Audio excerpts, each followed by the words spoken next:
للتوضيح فقط، الإنجليزية والفرنسية واللغات الأجنبية هي لغات للتواصل وليست لإظهار فلسفتك على غيرك.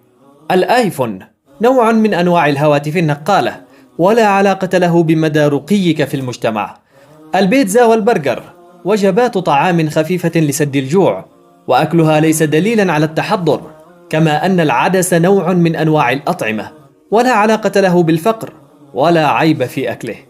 القهوة تشرب كنوع من المنبهات، ولا علاقة لها بتحقيق الأهداف ولا بثقافتك، فقد تستطيع قراءة عشرات الكتب وتزيد من ثقافتك وأنت تأكل التمر.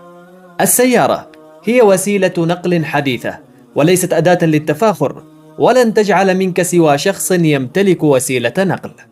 النسب والقبيلة شيء ليس من اختيارك، فمن غير المنطقي أن تتفاخر بشيء ليس من كسبك.